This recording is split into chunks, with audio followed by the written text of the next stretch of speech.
Put one of my on here. Okay, so I'm off. Sorry about this. This is a quality show we're having tonight, guys. We're back for the 47th time tonight. We've got more comeback. So anyway, we're here until 7 o'clock tonight. We were talking about the Hearts and Commando game on Sunday. And we remind me, we were going to move on. Oh no, we were going to move on to the Ross County St Johnson game We were um, tomorrow. And I mean, you saw Ross County last week, Reagan. They actually came to Celtic Park and had a go at Celtic. Okay, they never won the game, but I don't know about you, but when you're watching the game, it kind of spoils the game when a team sits in for 19 minutes on, should I say, 95 minutes now because of this VAR. So it made a bit of a difference for Ross Kent to come out a wee bit. I thought they played well actually at Celtic Park, and I think the game against St Johnson tomorrow will be an interesting watch. I think Malky, like I said before, he's very good at recruiting players because he's been down south and stuff like that. So no, it wouldn't surprise me if he did manage to pull a result out of the bag, especially Michael because of St Johnson's lack of form as well with Stephen McLean and stuff like that. Because I know the club are looking to sell St Johnson as well. So the Brown family are looking to sell St Johnson. So it'll be interesting to see how they get on. And I think in terms of this game tomorrow, I think it'll be a good watch. Yeah, no, it'll be a good game. And as for St Johnson, what are you expecting of them this season? Because when I put the when we done the predictions last week, when I put it in the chat, a lot of our pundits on the show said that Johnson will go down this season. Do you agree? I did say that, Michael. I did think St Johnson just because I don't. I've said this before as well. I just don't. I don't agree with. I like Steve McLean and I like what he does, but I think it's a little bit too early for him to be thrust in as the manager. I know some clubs like to do it, like but Barry Robson worked with Aberdeen and then he's thrust in to be the manager. But I think the big thing for Barry Robson that he did do well, he brought in Steve Agnew from Middlesbrough, who was with him last year as the assistant manager. And I think one of the bad things for Stephen McLean is really I think he needs someone with more experience. Maybe I don't know if you agree because see when you're an assistant manager, it's very very different to being the manager. The best Mm. example I can say about that is John Kennedy. I mean, look at John Kennedy. How many Celtic managers has he been through? Ange Postecoglou, Brendan Rodgers, Neil Lennon, Ange Postecoglou again, and Brendan Rodgers again. So it just shows you that as much as John Kennedy is a very good number two, he's very good at working with the players on a day to day basis. Maybe he's not cut out for being a manager, like recruiting players and um, managing the players as well. Because sometimes it can be different as well. Because we know what the Scottish media can be like as well. And in terms of that, I mean, look at the way that Ange spoke with the media when he was here, and Brendan's doing the same now. So I think in terms of Stephen, he'll just be hoping that he can get his first one on the board as quickly as possible. Stephen McLean said at his players' conference, "It'll be a good game. I watched him against Celtic. They were positive on the ball and they pushed high up the park. They make some good signings over there, some are good players, but yes, it will be a tough game, and we want to get out to get that win. And I suppose, like Reagan, if they don't win tomorrow, right, and if you can actually get into a habit of not winning games, Yeah, I mean, it can be a bad habit. I mean, as much as a good habit to win, it can be a bad habit to start losing, and you can get into that habit because, like I said, it's so important for him to get that first win because it's got that monkey off the back, and then you can start to grow confidence with the players. Then the players start to believe in what you're doing and start to take on board what you're actually saying. Because if you go into, say, you go into the 3rd of September and you've lost 5 games out of 5, then the players start to get angry. They start to go, "Uh, I don't know if he's the right manager for us. I don't know if we can move forward with him." But if he starts to win a few games and the fans start to see that the team's moving forward and they're pressing forward and they're scoring goals, then they can be realistic because this is no disrespect to any St Johnstone fans listening, but it's not as if St Johnstone fans are expecting to win the treble every season. That they're expecting the team to go out there and do their best. And I think in terms of Callum Davidson, he's set the standard with his uh, 2 trophies with the Scottish Cup and the League Cup. And I think sometimes in management you just need to. I think you need a bit of luck as well, Michael, because as we've seen before, I mean, some managers go from one game to get the sack, and then they can be the best things since sliced bread. So Scottish football can be one of those things where nothing in life is guaranteed. So you're just hoping for Stephen McLean that he can do well, and hopefully from a St Johnson point of view, he can get the first 3 points tomorrow. We were talking last week, and we were talking about because Callum Davison won the double for St Johnson, has it had the opposite effect on them? Because if you think about it, Reagan, since they've actually won the double, they've actually went back the way.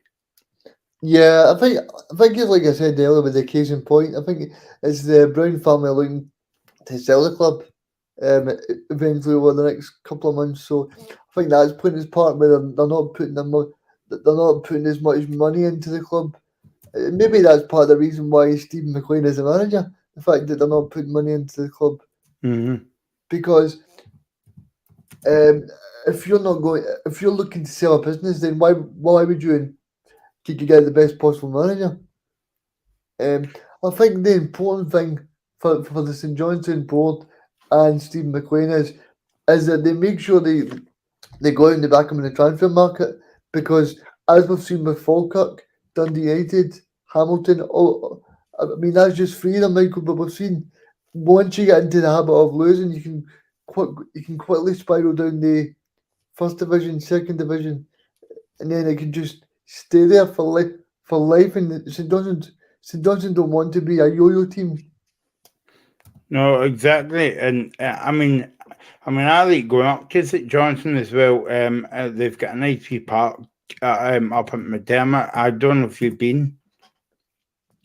No, I've never been, but yeah, I'm impressed by it because I think what they have is they actually allow bigger allocations than some of the teams in Scotland. So, and one thing you can say about them is that they do offer proper allocations. So, yeah, I think it's a good stadium, and like we seen with the St Johnson game against, I think it was Galatasaray, Mm-hmm. these basically the whole stadium was full. So I think when St Johnson are in Europe and things, they can do very well. But I think so also the owners know as well that when Celtic and Rangers come to town, it's important to make sure they get a full allocation as well. Mm. Let's move on now to speak about St Mirren and Dundee tomorrow. But before we speak about the new boys, let's just concentrate on St Mirren for a minute. Tony Docherty, the manager for Dundee, said it's going to be a very difficult game. Steve, as in Stephen Robertson, is talking about, have got the players playing well, and yeah, he has. Reagan, I've been very impressed with St Mirren last season. They had a good run in the cup competitions and they finished in the top 6 as well. I think Stephen Robinson uh, punched above his weight, and I think in terms of St Mirren, it was a great win they got last week at Easter Road. I don't think anyone was expecting it after the team from Edinburgh won in Europe on the previous Thursday. So think Stephen Robinson, I think there'll be no expectation. I think people like Mark O'Hara, um,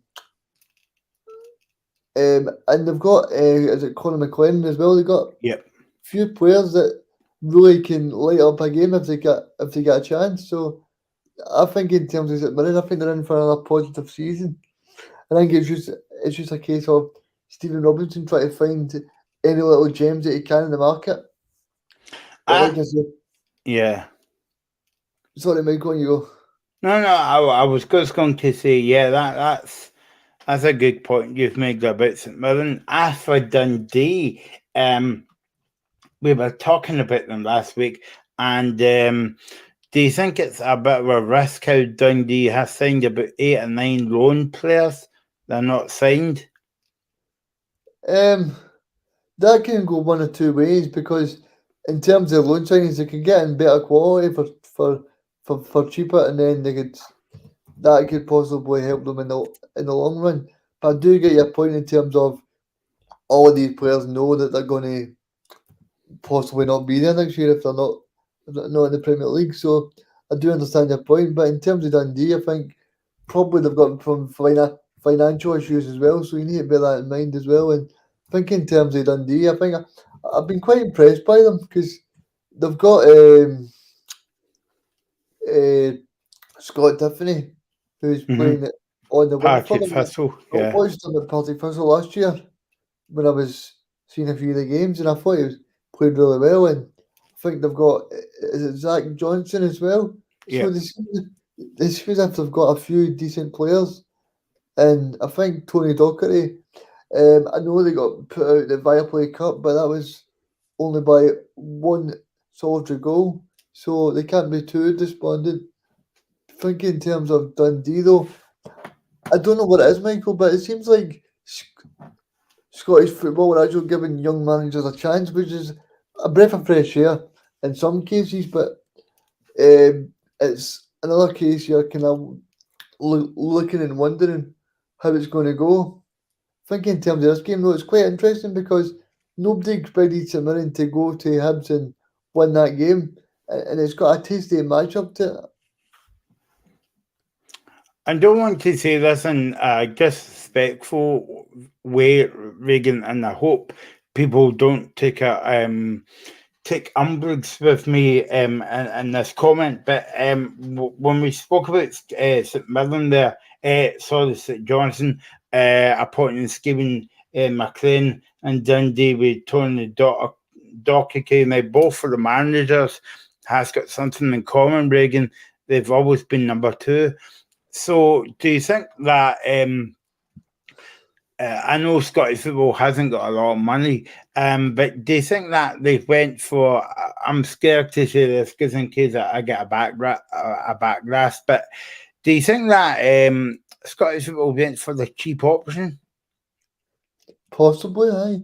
Um, I tried to phrase it in a way that they're looking to develop young managers, but I see where you're coming from as well. In terms of we've just been through 2 years where football wasn't open and things like that, so there might be an issue with finances, and I think we know that in terms of St Mirren because I don't know if you remember, but last year they cut their allocation for the Celtic and Rangers game. Remember?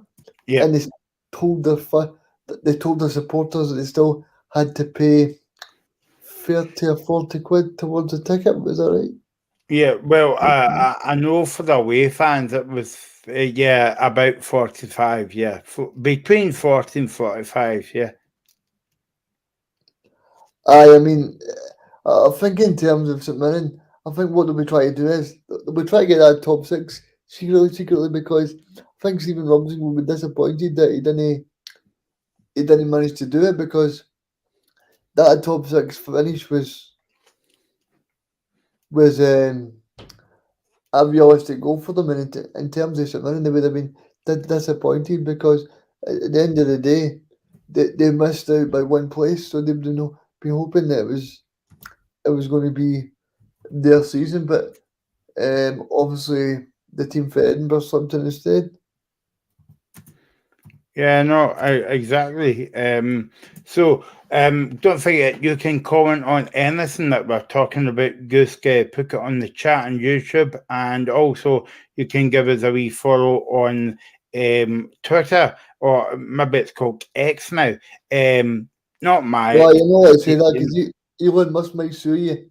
Yeah, but you know what I mean, not my accent. The Locker Room Indie on Twitter, and you're watching Independence live on a Friday night where you're joined by Michael and the handsome Raging Stevens himself. We're previewing the weekend's action. Um, so yeah, we were talking about Dundee there, Reagan.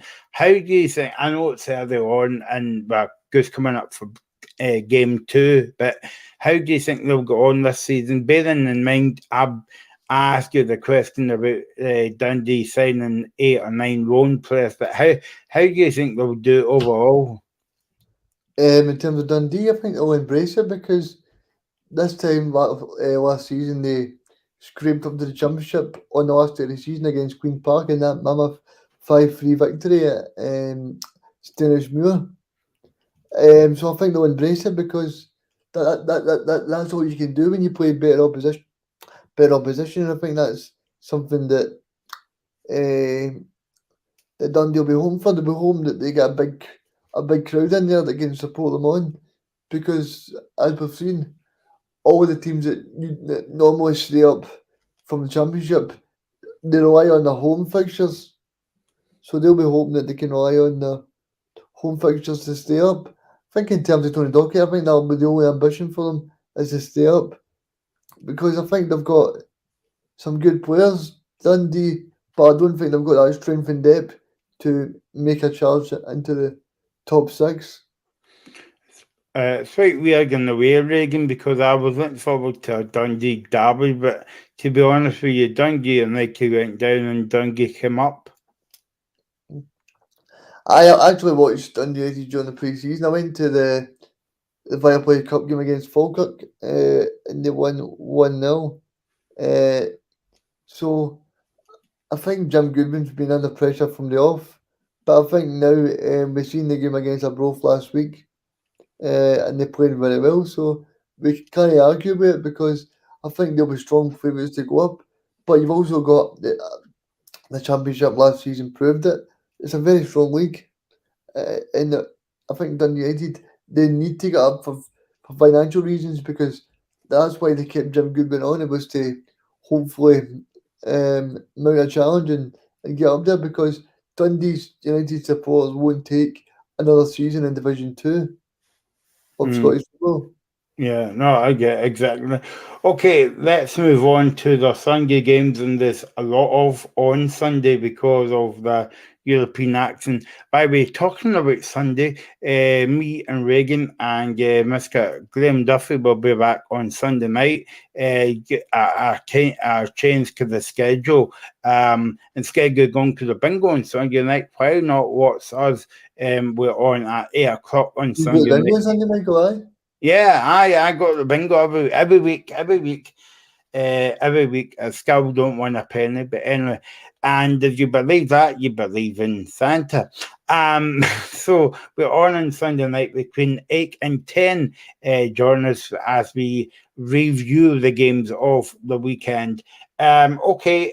So let's talk about the game at 12 o'clock on Sunday. It's a bit of a nightmare, Reagan, because last week we had games on at 5:30 and 12:30, but now because the big league is back in England, we've got to go back to second best. So we're back to 12 o'clock on Sunday. But anyway, I won't moan about it too much this season. But Aberdeen and Celtic, first of all, Aberdeen, um, how do you think that they'll do under Barry Robson this season? Because they finished the season in a healthy way Oh, they last definitely season. did. They definitely did. Obviously, we did the disappointing results in the Scottish Cup where they got beat off a Scottish junior team. But I think in terms of what Barry did when he came in, he totally changed the outlook for Aberdeen. I mean, if you ask an Aberdeen fan when that night when they played Darvo and when they played got beat 6-0 in Edinburgh straight after it, they would have bit your hand off for third place, and they would have thought they would have looked at you and thought you were stupid, because at the end of the day they were looking terrible. So you need to say, Michael, fair play to Barry Robson and his coaching staff, because they've got a lot. They've got 100% out of them, and that's all you can ask. I think one of the key things for Aberdeen this season will be to keep Duke and Majowski fit. Um, I'm not really sure who they brought in. I know they brought in Mickey Mickey Devlin in from David Martindale's side, so they're going to be an interesting watch. But Do you think that's a good signing, Reagan, Mickey Devlin? Because he scored a lot of goals last season for Livingston. I think it is, but I don't know if he suited the Astra tough pitch too much, because I watched that game last week. Livingston playing Aberdeen, and I thought it just shows you how much David Martindale's side actually take advantage of that pitch, because I thought they dominated the game. But I think sometimes we don't realise just how much the artificial pitch plays a part in the game, and I think it's important to stress that, because it's no disrespect to them, to David Martindale's side, but I really don't think that these pitches should be in the top flight, because No, if yeah. you're looking to advertise a product, you don't see it in England or Germany or France or Spain, you know. In fact, did you not say on the show, Reagan, or maybe it was to me last year, that the first country to ban artificial parks was it Germany or Holland? I think it was Holland, yeah. And they actually trialled it I'm sure they trialled it first, which meant that they trialled it and then they went, no, we're not going to do this anymore. And I think that's the important thing that we need to do. Right, okay, that some clubs are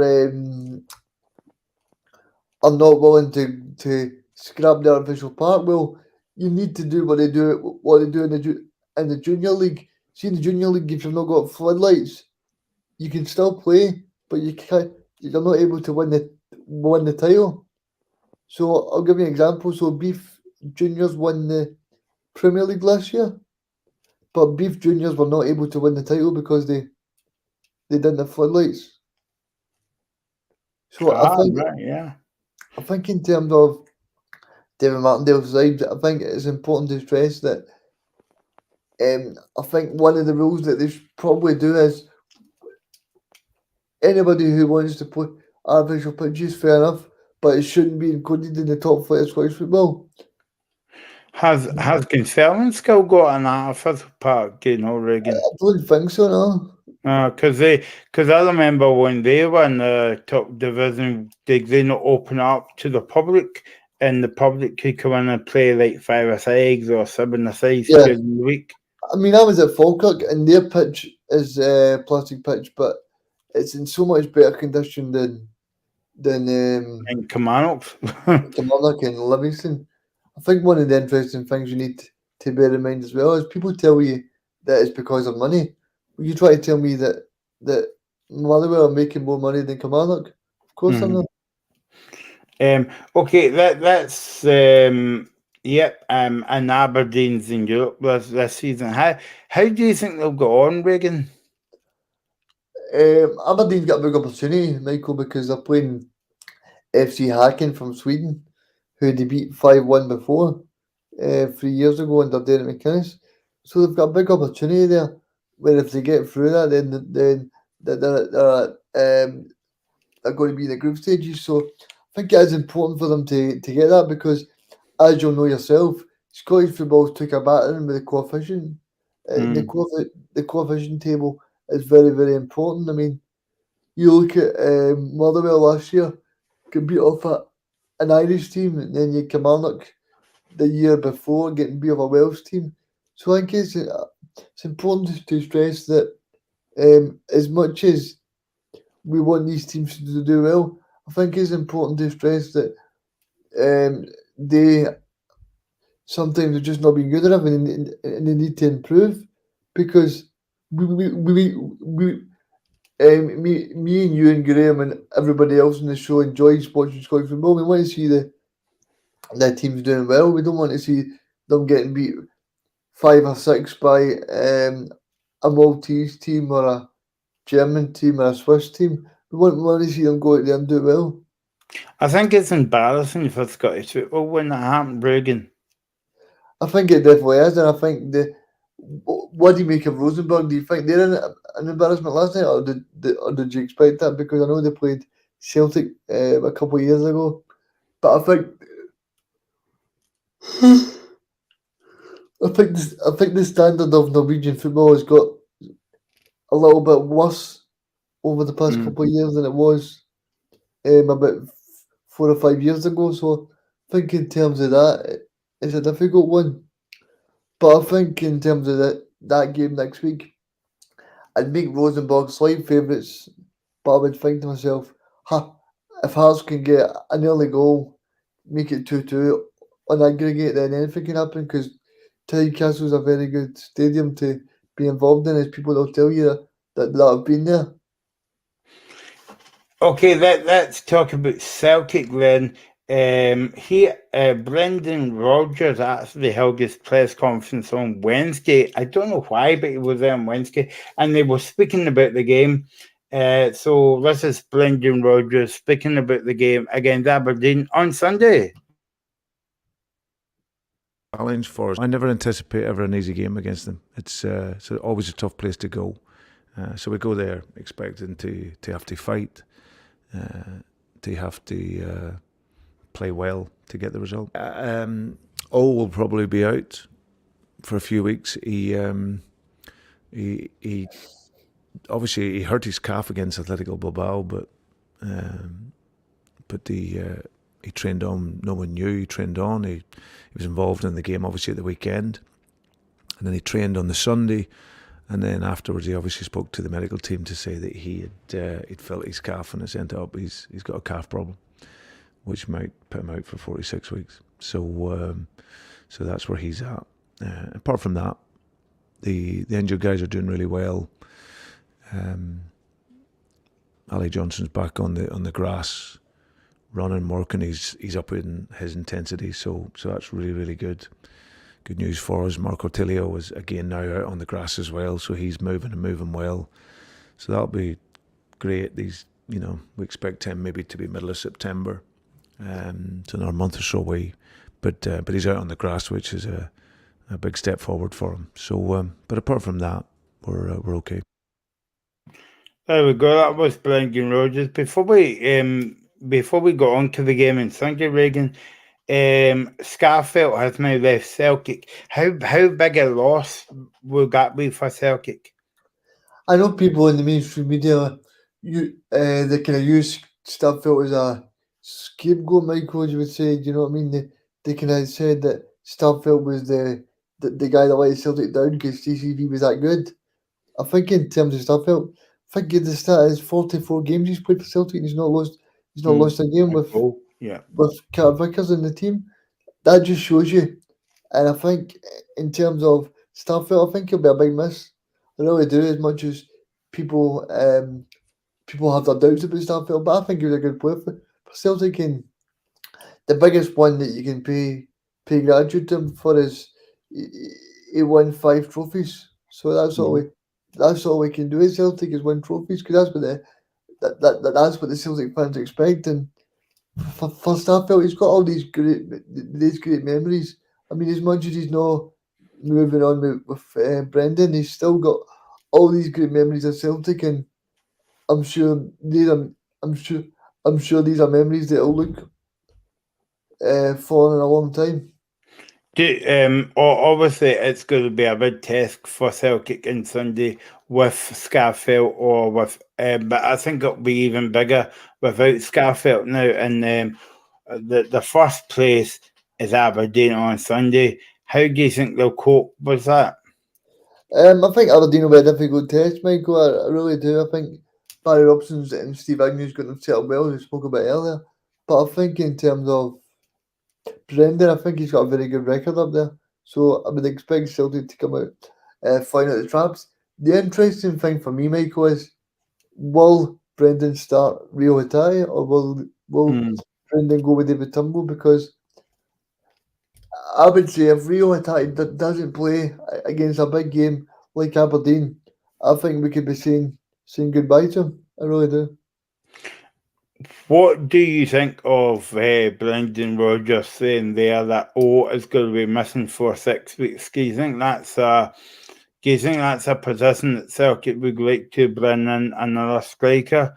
Because obviously, I mean, it's a long season. You've got the Champions League to go, and you can't rely on Kyogo.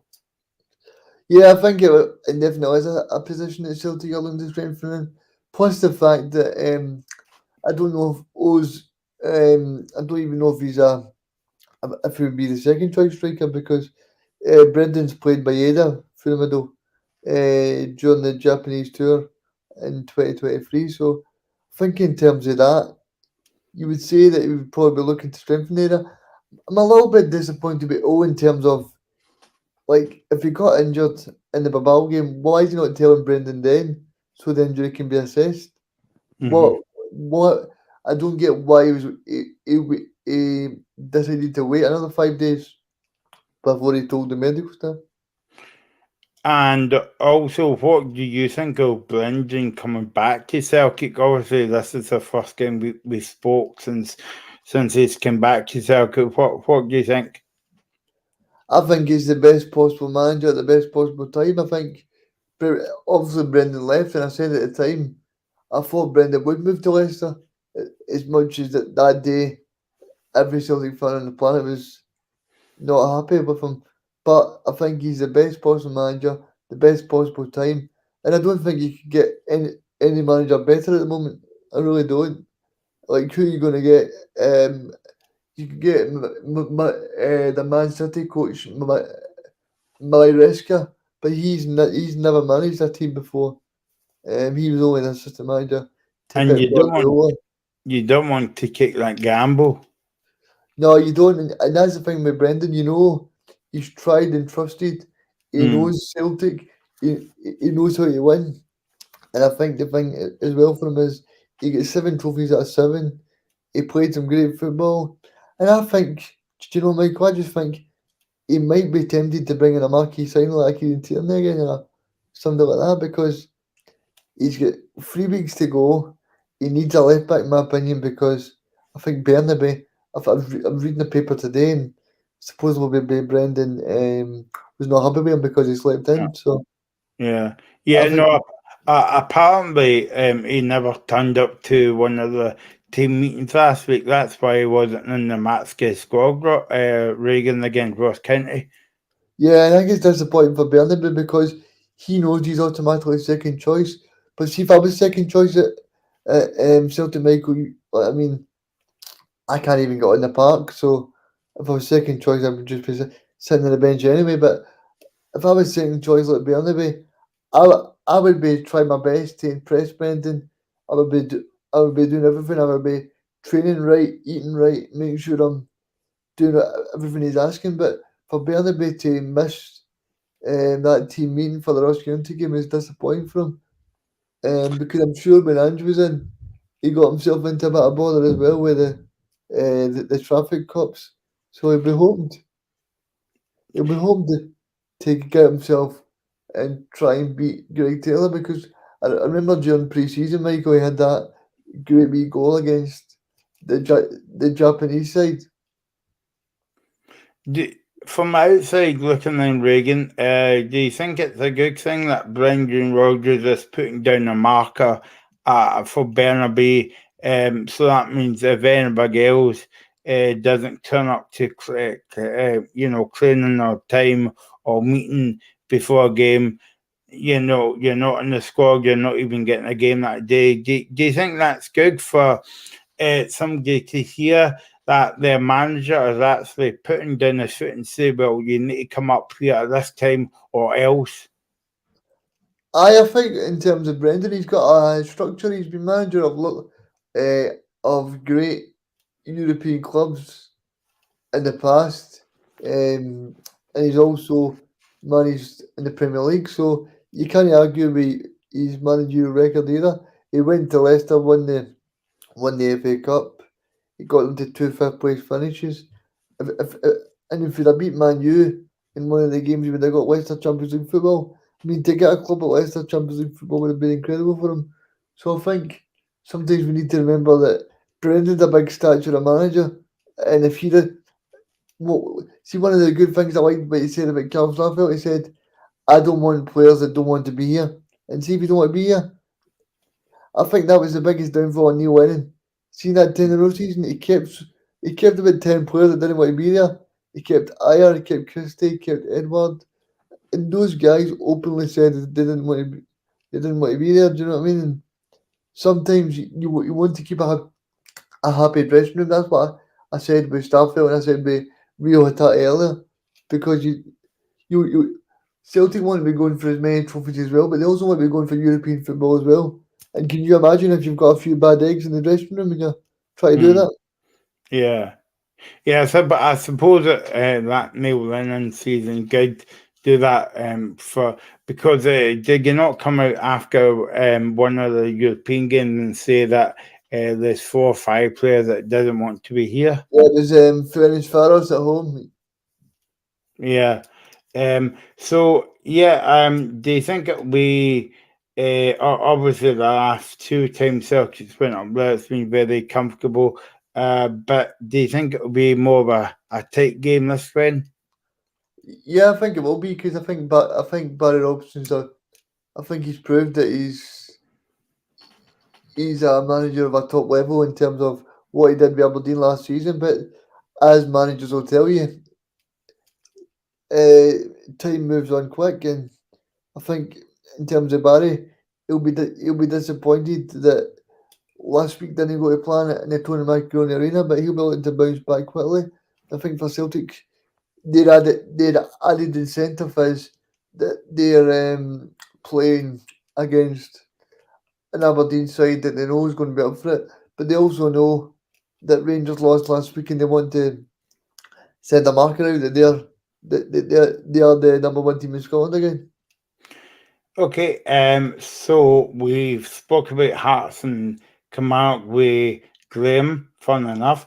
But just quickly before we move on to the last game of the weekend, Motherwell and the Hibs, Reagan, do you think Hearts at home in front of a full house will get back to winning ways, or do you think they'll find it tough off of the back of the win Kilmarnock got last week at Rugby Park? I think they'll find it difficult because I think Derek McInnes proved last week.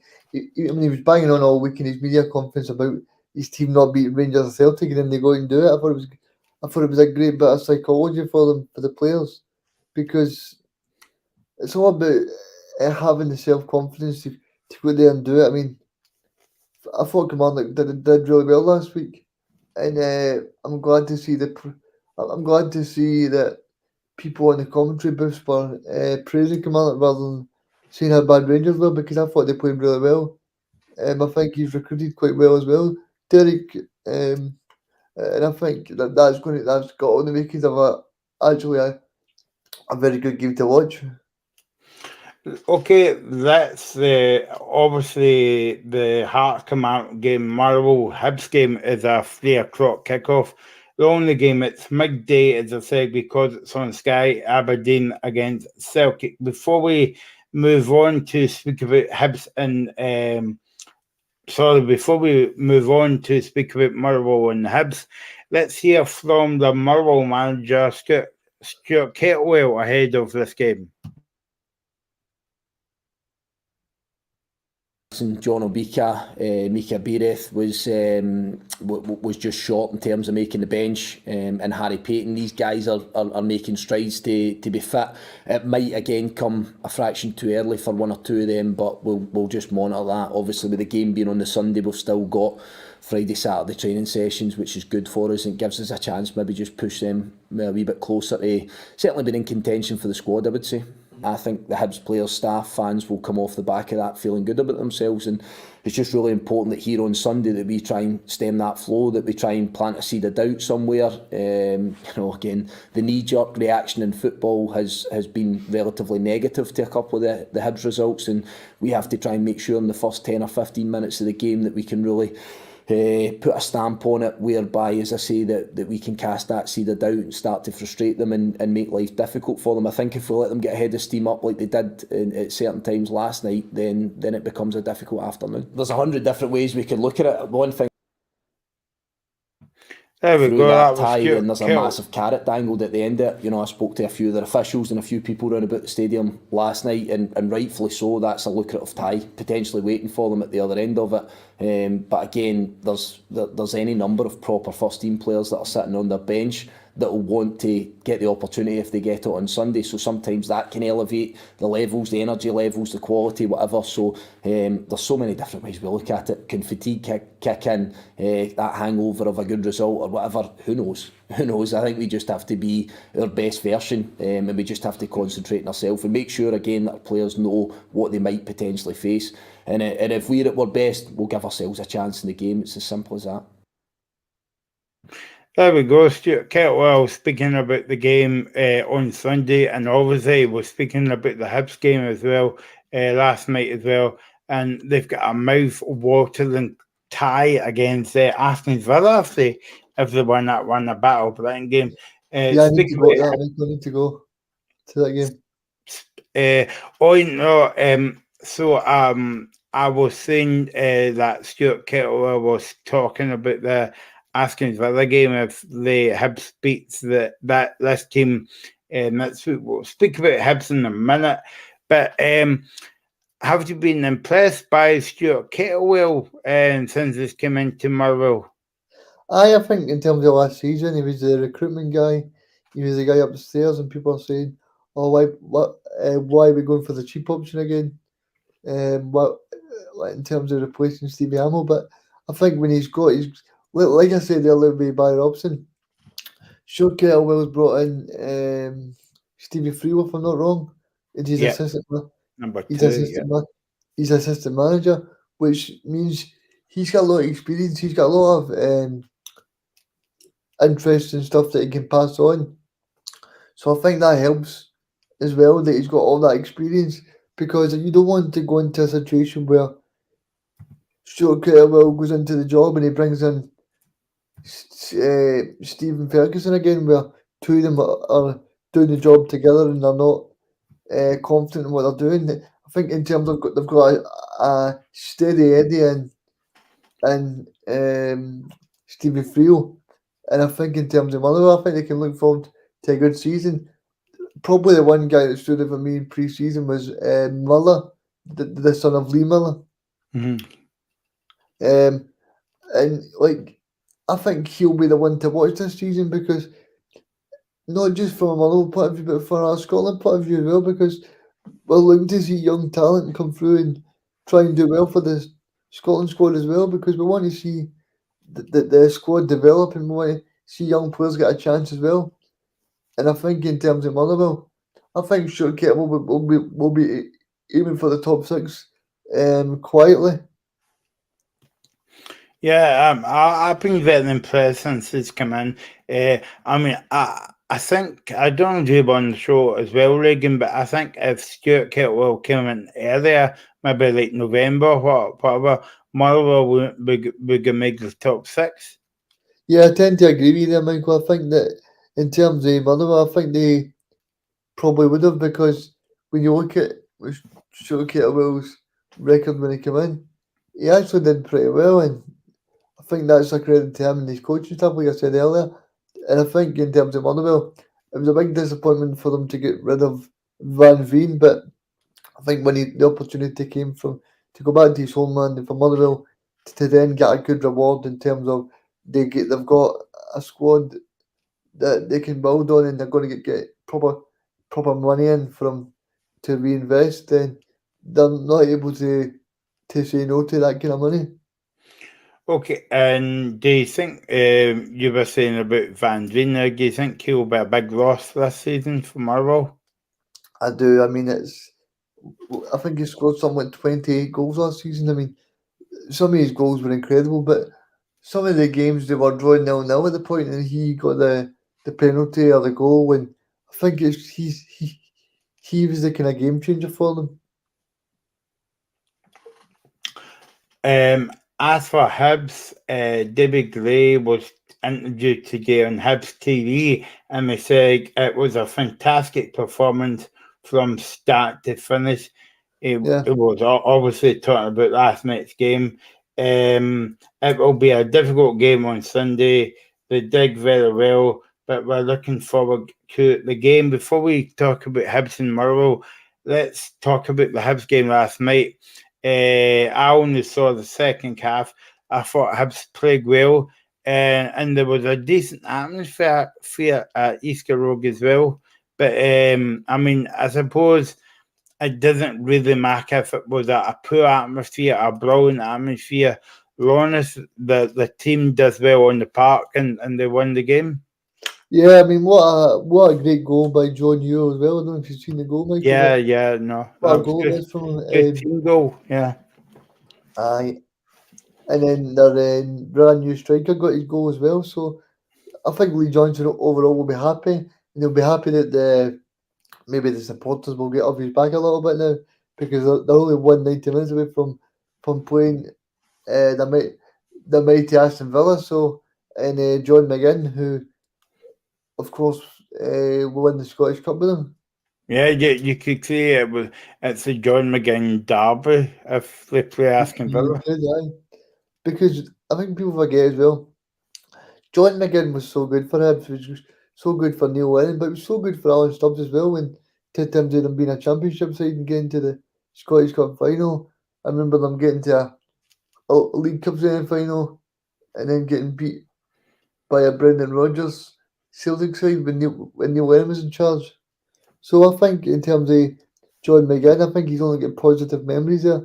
And it would just be amazing. Like I said earlier, if that game does happen, then I'm definitely going to get a ticket to go along. Yeah, that'll be a good atmosphere as well. Scotland against England, you know what comes with it as well. As well. But what do you think of them tomorrow? Then do you think they'll be on a bit of a high going into the game, even though it's an away game, and or on Sunday, should I say? Do you think they'll take a big support there? I think in terms of Hibs, I think in terms of last night, it was a great opportunity. And then if the squad have got full belief, then I'm sure that the ticket office this morning was pretty busy because I'm sure the fans have got full belief now that the squad can go on and they can do something special. Because in terms of that can only give you confidence that your squad's doing well. So I'm sure a few more people at the ticket office have been busy today getting snapping tickets up for the game on Sunday. Okay, that's our Premiership preview. It took a bit longer than we were expecting because of all the technical issues. But hopefully they're out the way, and we can go on and talk about football championship, and we're going to talk about para sports as well and rugby. Okay, so you're watching Independence Live. You're with Michael McTune and Reagan until 7 o'clock tonight. Don't forget to get your comments in on the live stream or follow us on Twitter at the Locker Room Indie. Okay, as I said at the top of the show, Reagan, no championship games on tonight. It's a wee bit strange to see, but there's no games on tonight. So I'll just run through the games for tomorrow then, and you can pick your game of the weekend.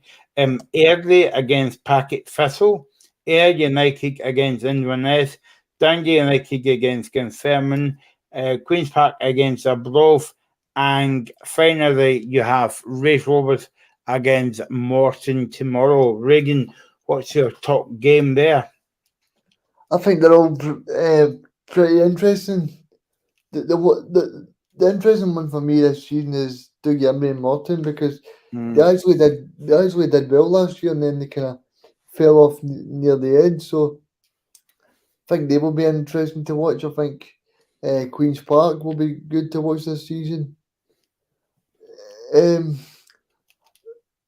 what about you, Michael? You've played the Coast Championship, but you played in Dundee United to walk walk away with it. Uh, uh, I'm not really sure because like I saw Dundee United in the cup game against Packet Thistle. Don't get me wrong, Packet Thistle did well that night and they won well and won comfortably at that as well. But I thought it's going to be it's going to be a very difficult season for them.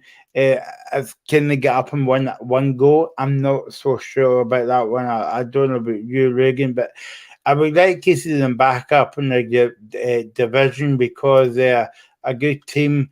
I just think it was maybe this is my only personal opinion, and by the way, nobody listens to me anyway.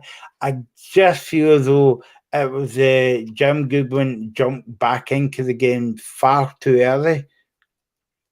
Yeah, he probably did. But as they say in management, sometimes you get the toe itchy as it itchy feet.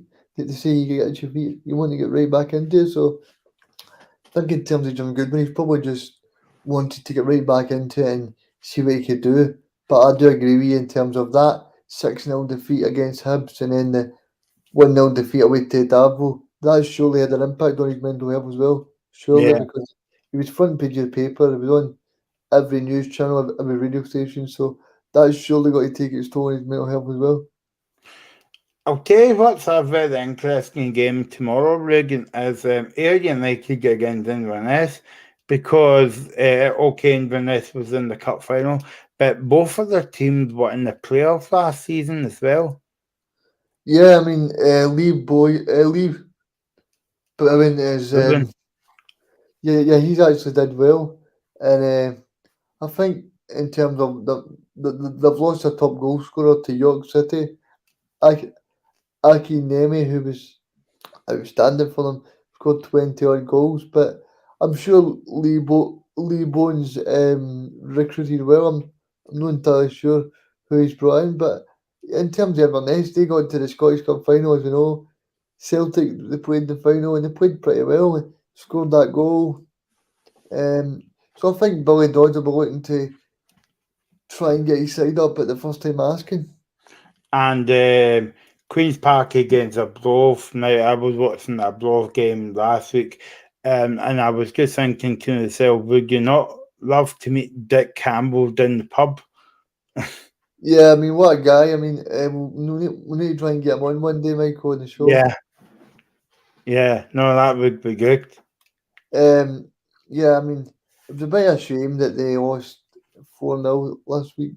I thought Dundee played well though, but yeah, I mean, I think for Arbroath, I think that one season where they played Kilmarnock and did really well, and they got it to the last game of the season. I think Dick Campbell is being realistic with his squad. He probably knows that relegation is the best they can do is stay up, because that one season was the one opportunity to get up. Yep, and obviously Airdrie and Packet Thistle. That's an interesting game as well. Yeah, that's a cracker. Yeah, because Airdrie's just came up this season. I never are playing well. Yeah. You've got Reece McCabe as a manager, and they seem to be as if they're gelling well, and it seems as if they're really doing well in a squad. Because I like to see young managers doing well, and he seems as if he got a real tactical ethos about him in terms of he wants to get the ball played down at the back and playing the ball out. Because I think sometimes, like Michael, when you're watching Scottish football, you're seeing teams put the ball up and then get the big guy up and get a header in. It's quite refreshing to see every playing the ball and actually wanting to do well and play some possession football. Okay, so that's a roundup of the weekend then of the Premiership and Championship. Remember, we'll be back on Sunday at 8 o'clock with a review of the weekend's games. Busy show, so join us between 8 and 10 on Sunday night. Okay, let's move on now, Reagan. We were talking about today before we came on there about a para sports event. Yeah, that's in it's in Rotterdam. That's a great song. This could be Rotterdam or anywhere, Liverpool or Rome. For South. Aye. So it's in Rotterdam. There's loads of sports, Michael. There's bocce, there's wheelchair tennis, basketball. I mean, it's just a great festival for sport over in Rotterdam, and it's great to see some Scottish athletes doing so well as well. Um, Stephen Maguire is doing well at the bocce. You've also got a few of the guys doing well at the wheelchair basketball as well. So I think overall it's a positive step. And for anybody that wants to watch, you can watch it live on the website. Just go to European Championship 2023.org and you can watch it up until the 20th of August. That's a thing that we just Radical Sport, and we've spoke about this a few times on the show. Okay, it's good to have it on the internet and people can watch it, but what if people hasn't got the internet and stuff like that? Do you think? I think yeah. Sorry, Michael. I was No, just going go to say, I think it's a good point you're making in terms of like, see, unless it's me coming on the show talking about it, nobody actually there's not been enough press about it. Nobody's mentioned it. Like Yeah. usually you would get the mainstream media talking about it and saying, right, there's a para sport event in Rotterdam. There's loads of sports. There's bocce, table tennis, wheelchair tennis, a basketball, but nobody seems to be paying attention to it. It's quite disappointing. And I've even knew about it, but thanks for highlighting it and bringing it up on the program. But are you a bit like me sometimes, where you get a bit frustrated in terms of like you only see the likes of the Paralympics, or the Commonwealth Games, and well, obviously you had Wimbledon last week as well on the telly, but apart from these events, you don't see any kind of disability sporting events because, as you know, Reagan, that sporting events happen every time, every weekend, every day, and it's not covered in the media. Yeah, I think it's important to mention as well, Michael, that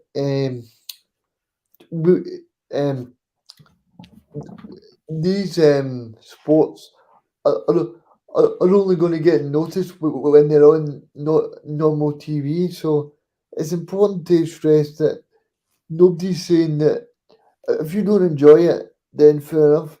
But what we're saying is these athletes are very good at what they do and they train very hard. And for them not to be televised or something, it's quite disappointing for them because um, in terms of wheelchair tennis, everybody knows Gordon Reid or Alfie Hewitt, but they only know them because of Wimbledon. They don't know it because of the rest of the year. Whereas if you're watching normal tennis, Michael, you can catch up on Sky Sports and watch Andy Murray playing in Holland or playing in Spain every single week. I think the disappointing thing for me in particular is why is it only the big events that get televised? Because because if you're only seeing bocce, a wheelchair tennis being played every 4 years, that's not going to make you want to play. You want to see it being played every week and go, my son's got cerebral palsy, but he can still go and play. You know?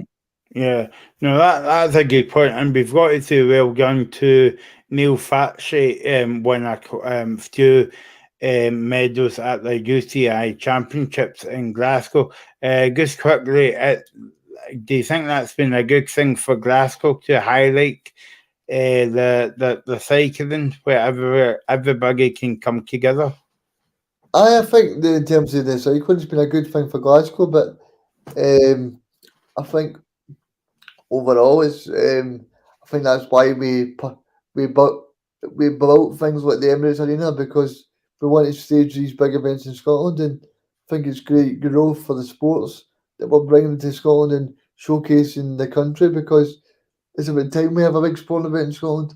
I know we have the Commonwealth Games 2014, but that was a long time ago.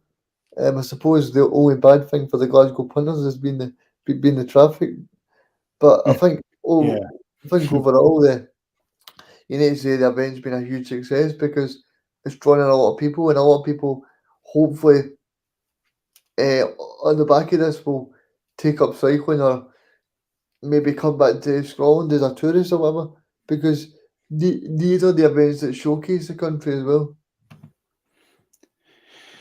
Okay, let's move on to rugby now, Reagan, because it's a big year for Scotland. I'm not talking about football, I'm talking about rugby, because believe it or not, we're going to the World Cup in France, believe it or not, and we are playing France tomorrow night at 8 o'clock. Tomorrow night, 8 o'clock our time in Scotland. Yes, it's France against Scotland. It's another warm up game to the World Cup. As the World Cup begins on in October. So, what do you think of the game, Reagan? I think Scotland won last week at Murrayfield. They did. They've won the last two. They beat Italy, and then they beat France. So I think in terms of Gregor Townsend, he'll just be happy that they've got the two wins on the board, and I'm not so sure he'll be hoping that they win, but he'll just be hoping that the players are gelling together, and they're actually seeing seeing the team gelling and enjoying the rugby, because I think in terms of Scotland, I think that is a sport now that we're actually quite good at. So we'll be hoping that we go far in the World Cup when it takes place in October. Yeah, no, and a busk ahead of the game, because the captain, James Ritchie, returns one of six changes to the Scotland team for the second of the back-to-back World Cup warm-up games against France. And yeah, I think you're right, Reagan, because I think a lot of people got, well, I used to use the word inspired, but I think, well, not inspired, but inspired about the game. But I think we use that word too much. But I think because we beat England in the Six Nations as well, and we nearly won the Six Nations last year, We did. then everybody's got to pick up the game now. I mean, in terms of rugby, I mean, it's no mass number one sport, but between the Six Nation comes around, Michael, you get tuned right into it, and you get involved with it, because it's Scotland that are playing. So I think in terms of the World Cup next year, it'll be interesting to watch us in October, and we can hopefully do well, and hopefully more people can take it up. Yeah, no, definitely. We'll be supporting Scotland as well, and obviously we'll give you updates on what's happening here on the locker room, because as like other radio stations, we just don't cover football.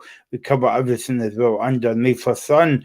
Talking about the sun and other sports, Reagan, that's a bit of a link to the knit sport, tennis, and the Canada Open. And I don't know if you saw this, Reagan, right? But Andy Murray withdrew from the Canada Open with an injury.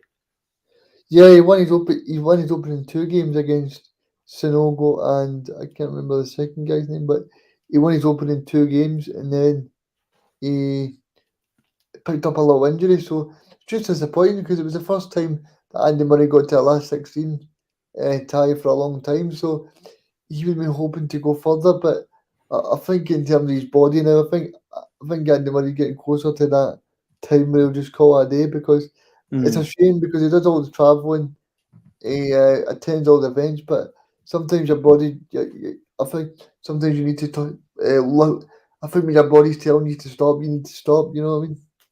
I think I don't know if you saw that interview he'd done on court. I was watching the news today, and basically he came out to. I don't know why he had to do this, but he came out to make a well, not a statement, but basically just to speak to the fans, right?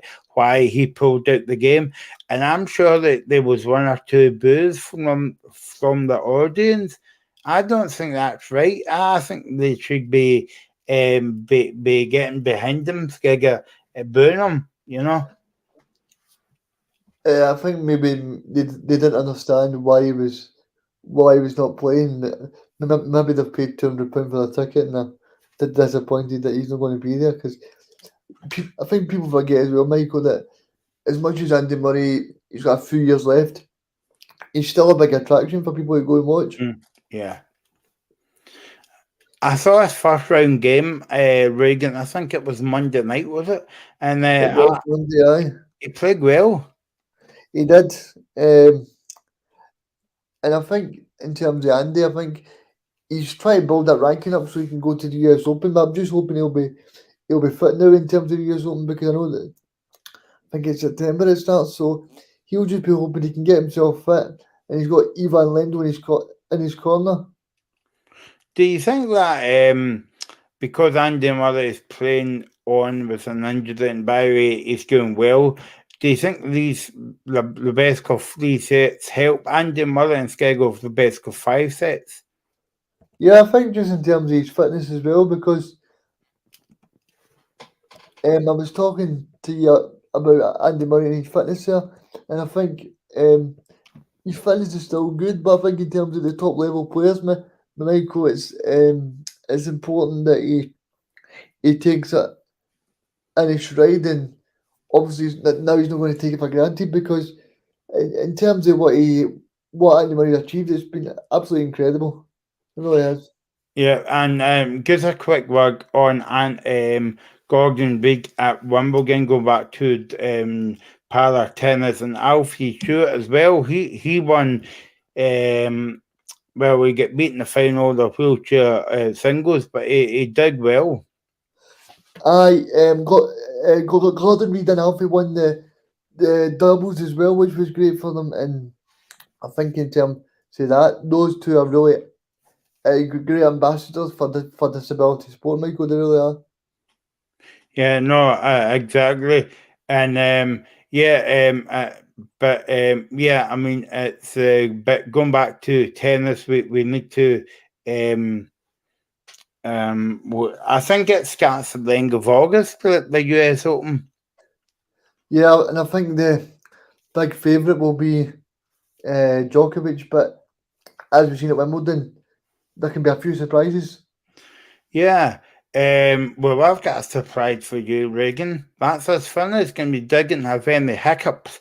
So thanks for joining us on the show. Thanks to Mr. Graham Duffy for joining us early on. Thanks for sticking with us for all the technical issues and all that.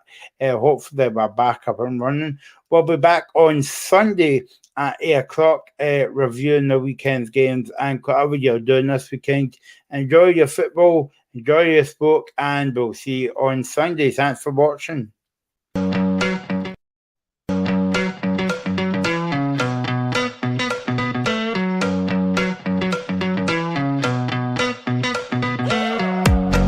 The Locker Room, with all the sports news you need, live